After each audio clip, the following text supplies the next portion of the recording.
The illusion of blitzkrieg versus harsh reality.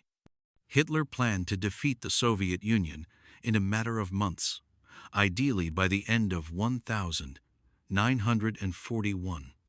Operation Barbarossa, launched on the 22nd of June, 1941, envisioned three major thrusts toward Leningrad, Kiev, and Moscow.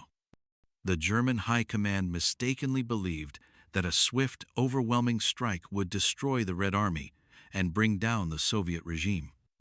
However, the USSR proved to be far more resilient than expected. After suffering catastrophic losses in the opening weeks, the Soviet forces retreated, but were not annihilated. The Red Army regrouped, and the Soviet economy rapidly mobilized for a long-term war. By September 1941, it was already clear that the Blitzkrieg had failed, but Hitler refused to accept it. The Southern Detour, prioritizing Kiev. Instead of immediately pushing toward Moscow in August 1941, Hitler altered his plans. Swayed by the successes in the south, he ordered General Guderian's Panzer Group from Army Group Center to move southward and assist in encircling Soviet forces near Kiev. Tactically, this was a massive victory. Over 600,000 Soviet troops were captured in the Kiev pocket, but strategically, it was a fatal mistake. Moscow remained the Soviet Union's political, logistical, and symbolic heart. The diversion to Kiev cost the Germans precious time. It allowed the Soviets to reinforce Moscow's defenses and prepare fresh reserves.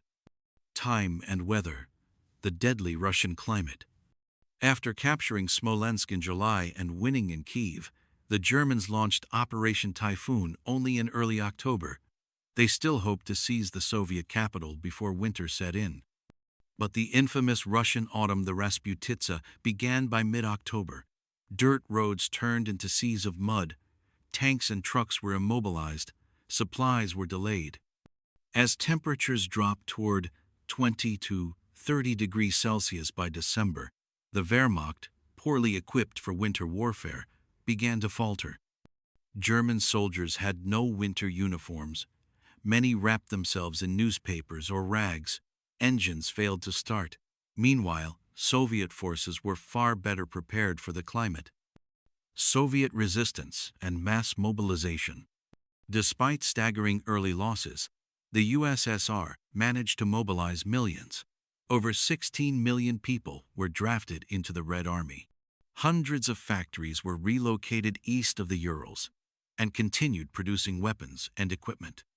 By the start of Operation Typhoon, Germany had 1.9 million troops, 1,700 tanks, and 1,390 aircraft aimed at Moscow. The Red Army had fewer resources, but the Soviet leadership understood what was at stake: the fate of their capital. Moscow was surrounded by three concentric lines of defense. Alongside regular troops, militias, workers, and cadets took up arms. The rallying cry was, "There is no retreat. Moscow is behind us."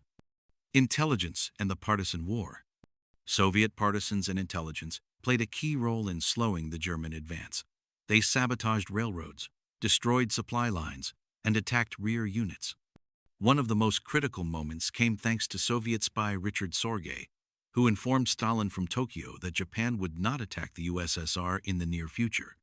This intelligence allowed the Soviets to redeploy 30-40 divisions from Siberia and the Far East to the Moscow front, well-equipped, winter-hardened units that would later lead the counteroffensive.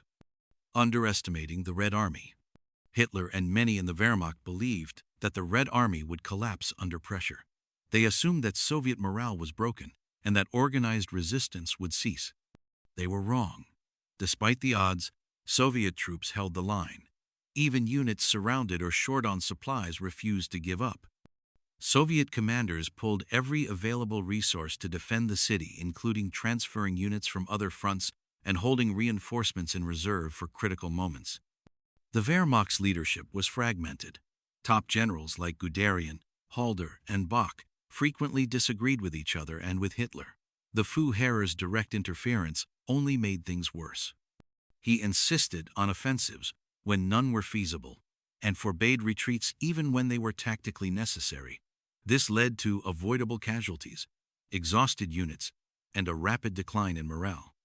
German troops were freezing, starving, and sleep-deprived, with little chance of reinforcement or rest.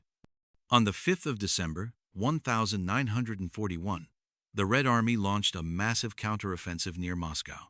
Under General Zhukov, the newly arrived Siberian divisions took the field. They were well equipped for winter combat, highly trained, and motivated. The Wehrmacht, by then overstretched and demoralized, was caught off guard. Soviet forces pushed the Germans back 100–250 kilometers from the capital. For the first time in the war, the myth of German invincibility was shattered.